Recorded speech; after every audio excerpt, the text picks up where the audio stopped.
प्रधानमंत्री नरेंद्र मोदी त्रिपुरा में लोक गायक के साथ ढोलक की थाप देते हैं और हजारों हजार जनता की भीड़ को संबोधित करते हैं। बिहार के औरंगाबाद में नीतीश कुमार सरेआम रैलियां निकालते हैं। योगी, अखिलेश, केजरीवाल, प्रियंका, राहुल सब देश के कद्दावर नेता हैं, पर ऐसा लगता है जैसे सब अपने मन की कर रहे हैं।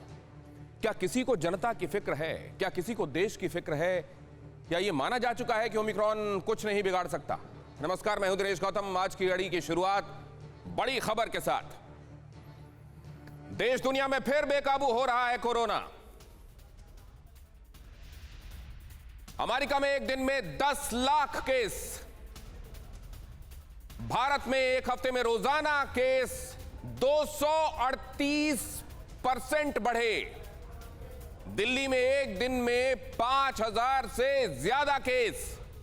देश भर के कई राज्यों में नए सिरे से पाबंदियां लागू की जा रही हैं या लागू किए जाने पर विचार चल रहा है।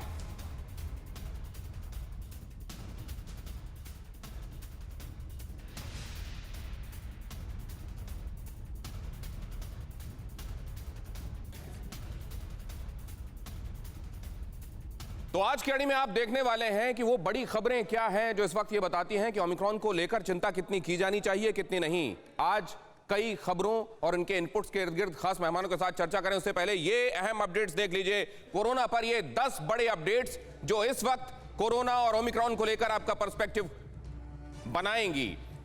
दिल्ली में वीकेंड कर्फ्यू लगा दिया गया है। 24 घंटे में 5000 से ज्यादा केसेस और 3 की मौत रजिस्टर की गई है। संक्रमण दर 6.46। अब इसको ध्यान रखिएगा, ये 6.46 जो आपको दिखाई दे रहा है 1 दिसंबर को 2021 में ये 0.06 था।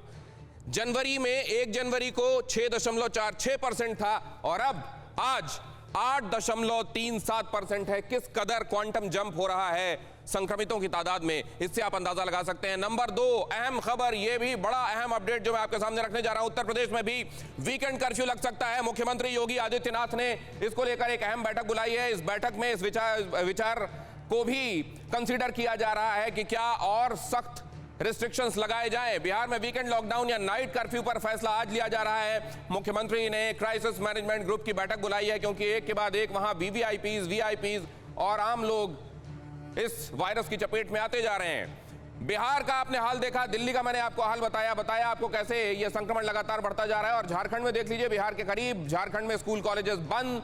बिहार के मेडिकल कॉलेज में 72 डॉक्टर पॉजिटिव पाए गए हैं। Patna medical college and hospital की बात मैं आपको बता रहा हूं। पंजाब में 15 जनवरी तक नाइट कर्फ्यू लगा दिया गया है। मेडिकल कॉलेज में 100 से ज्यादा छात्र संक्रमित। फ्रंट लाइन वॉरियर्स का संक्रमित होते जाना हमारे लिए एक चिंता का सबब है। लखनऊ मेदांता अस्पताल के 33 कर्मचारी कोरोना संक्रमित हैं। बिहार के डॉक्टर्स में भी जैसा मैंने आपको बताया कोरोना विस्फोट पाया गया है। पीएमसीएच हॉस्पिटल में कई डॉक्टर्स संक्रमित पाए गए हैं। अमेरिका में एक दिन में 10 लाख से ज्यादा केसेस, अब क्योंकि वहां ये पहले देखने को मिला और हम उससे कुछ सीख सकते हैं। देखिए, अमेरिका में एक दिन में 10 लाख से ज्यादा केस। राष्ट्रपति बाइडेन ने आज अहम मीटिंग बुलाई। मतलब वो लोग जो ये कह रहे हैं कि ये म्यूटेंट्स इतने खतरनाक नहीं हैं, वो जरा ये भी देख लें। चीन के युझोऊ में 3 पॉजिटिव केसेस पर पूरे शहर में सख्त लॉकडाउन। अब चीन अगर ऐसा कर रहा है तब तो हम समझ ही जाएं कि वहां अगर सख्त लॉकडाउन सिर्फ 3 केसेस में हो रहा है तो हमको क्या करना चाहिए। 12 लाख है शहर की कुल आबादी, 12 लाख की आबादी, 3 पॉजिटिव केस, पूरे शहर में सख्त लॉकडाउन। फ्रांस में ओमिक्रॉन से ज्यादा घातक IHU वेरिएंट मिला है।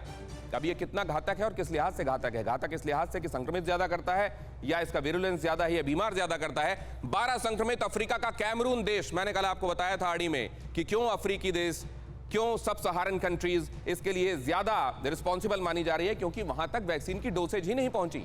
वहां ज्यादातर लोग वैक्सीनेट नहीं किए जा सके, इसीलिए वहां ह्यूमन बॉडी लगातार वायरस को मिलती जा रही है, जहां से वो म्यूटेट करके नए नए संक्रामक वेरिएंट्स बाहर फेंक रहा है। ऑस्ट्रेलिया में हॉस्पिटलाइजेशन का नया रिकॉर्ड, 1344 मरीज अस्पताल में दाखिल कराए गए हैं।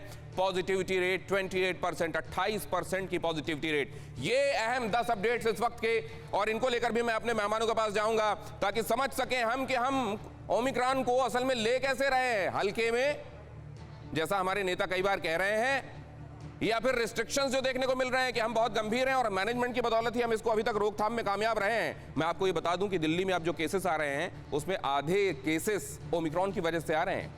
बहरहाल अब ये भी देख लीजिए, वीआईपीज वीवीआईपीज अगर इन बातों को हल्के में ले रहे हैं तो क्या हो रहा है? नेता नगरी में कोरोना आ गया है। कौन कौन से बड़े लोग इसकी चपेट में आए हैं और वो जिनके लिए ये मुमकिन है कि वो खुद को आइसोलेट करके रख सकें, उन तक दूर से संदेश आ सकें, जिनको डे टू डे बेसिस पर उतना स्ट्रगल नहीं करना पड़ता जिसमें वो अपनी एहतियात को इंटैक्ट ना रख पाए। देखिए अरविंद केजरीवाल सीएम है दिल्ली के, लेकिन रैली करने गए बगैर मास्क के गए और इसलिए ये हाल हुआ। Manoj Tiwari corona positive, Bharatiya Janata party के सांसद हैं। महेंद्र नाथ पांडे केंद्रीय मंत्री हैं, गाजियाबाद के एक अस्पताल में अपना इलाज करा रहे हैं। टीएस सिंहदेव खुद स्वास्थ्य मंत्री हैं, कोरोना पॉजिटिव हैं, छत्तीसगढ़ के स्वास्थ्य मंत्री कोरोना पॉजिटिव। दीपेंद्र हुड्डा कांग्रेस के नेता कोरोना पॉजिटिव। ये वीआईपीज और वीवीआईपीज, क्या इन्होंने अपनी एहतियात में कोई कमी आने दी है? एकनाथ शिंदे कोरोना पॉजिटिव पाए गए हैं, मंत्री हैं महाराष्ट्र के। अरविंद सावंत दिखाई कोरोना पॉजिटिव, सांसद हैं शिवसेना के। ये फहरिस्त बहुत लंबी है, खासतौर से महाराष्ट्र में बहुत लंबी है। रोहित पवार कोरोना पॉजिटिव पाए गए हैं, एनसीपी के नेता हैं। और ये लंबी लिस्ट, धीरज देशमुख इसी कड़ी में एक अगला नाम, ये भी विधायक हैं कांग्रेस के। ये लंबी फहरिस्त आपको बताती है। पंकजा मुंडे भारतीय जनता पार्टी के नेता, और इसके क्रम में आने वाले आगे नाम बाबुल सुप्रियो टीएमसी के नेता, पहले कभी भारतीय जनता पार्टी के नेता रहे जीतन राम मांझी। मैंने आपको कल ही बताया था कि इनका पूरा परिवार लगभग संक्रमण के दायरे में, 18 लोग परिवार के सदस्य संक्रमण के चपेट में है। राजीव रंजन सिंह जेडीयू के नेता, वो भी प्रियंका गांधी ने खुद को आइसोलेट कर लिया है इसलिए क्योंकि वो कह रहे हैं कि उनके आसपास कोई पॉजिटिव पाया गया है, वो परिवार में है या कहीं और, यह अभी स्पष्ट होना बाकी है। लेकिन आप ये देखिए, ये बातें ये बता रही हैं कि ये वायरस, ये जो लोग पॉलिटिकल फ्रेटर्निटी के हैं, इसमें दोनों ही तरह के लोग शामिल थे, सत्ता पक्ष के भी विपक्ष भी। रवि गोडसे कुछ देर बाद हमारे साथ जुड़ेंगे, उन्होंने एक बात बड़ी अच्छी कही थी, मैं एक बार उसको रीइंफोर्स कर देना चाहता हूं कि वायरस पक्ष विपक्ष नहीं जानता, वो खुद को पक्ष देखता है, ह्यूमन बीइंग को विपक्ष देखता है, उसके अंदर ह्यूमन बीइंग में डिफरेंशिएट नहीं करता। लेकिन यहाँ आप देखें, ये सारे लोग जो पॉजिटिव हुए हैं, क्या इन्होंने कहीं कोई गुंजाइश रखी? क्या राजनीति को ऊपर रखकर हम आज भी चल रहे हैं और इसी वजह से आज भी भुगत रहे हैं? अड़ी सोमवार से शुक्रवार शाम 6 बजे सिर्फ TV9 भारतवर्ष पर।